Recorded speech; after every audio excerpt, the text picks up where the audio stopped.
आज भारत ने अपने इतिहास का अब तक का सबसे बड़ा फ्री ट्रेड एग्रीमेंट संपन्न किया है।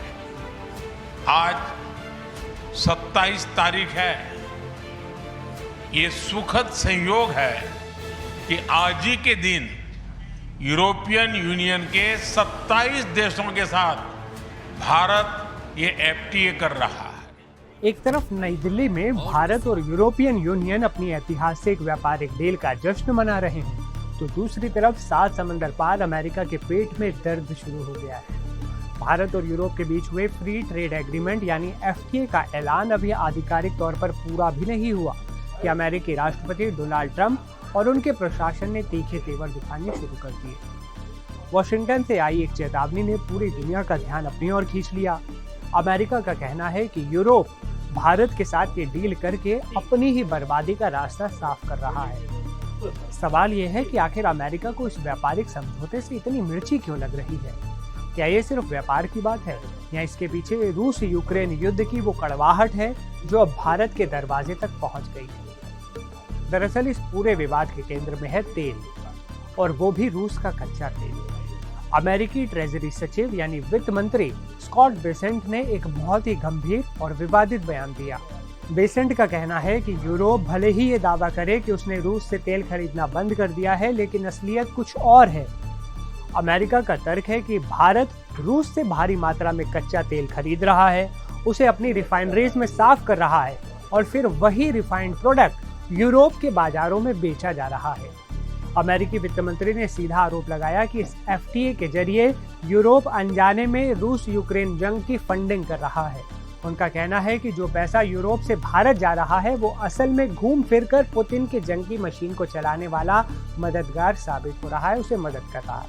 अमेरिका इसे एक ऐसी खामी या लूप होल बता रहा है जिससे रूस पर लगे प्रतिबंध कमजोर पड़ रहे हैं। लेकिन क्या ये सच है या फिर अमेरिका सिर्फ भारत और यूरोप की बढ़ती नजदीकी से घबरा गया है? आपको बता दें कि डोनाल्ड ट्रंप की सरकार का मिजाज हमेशा से अमेरिका फर्स्ट का रहा है। स्कॉट बेसेंट ने साफ कहा है कि अमेरिका और उसके सहयोगियों के बीच बलिदान का असंतुलन है।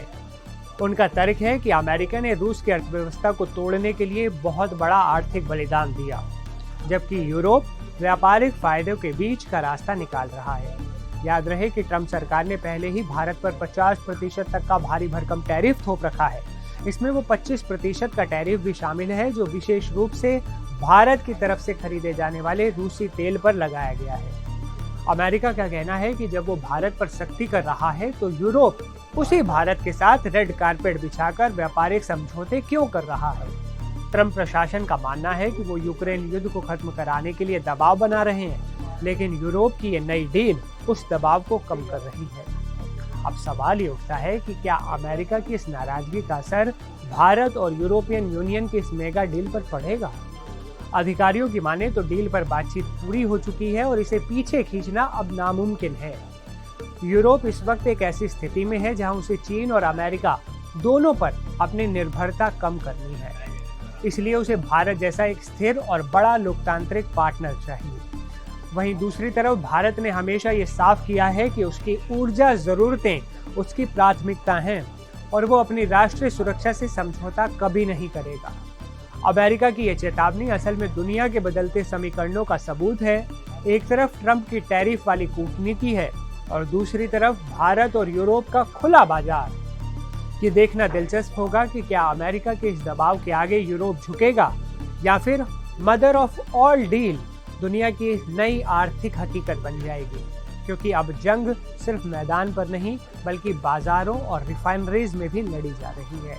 आपके इस खबर पर क्या राय है, आपको क्या लगता है, कमेंट में जरूर बताइएगा। मैं सीमा आपसे विदा लेता हूँ, फिर मिलूंगा नए वीडियो में। तब तक के लिए अपना बहुत ध्यान रखिए।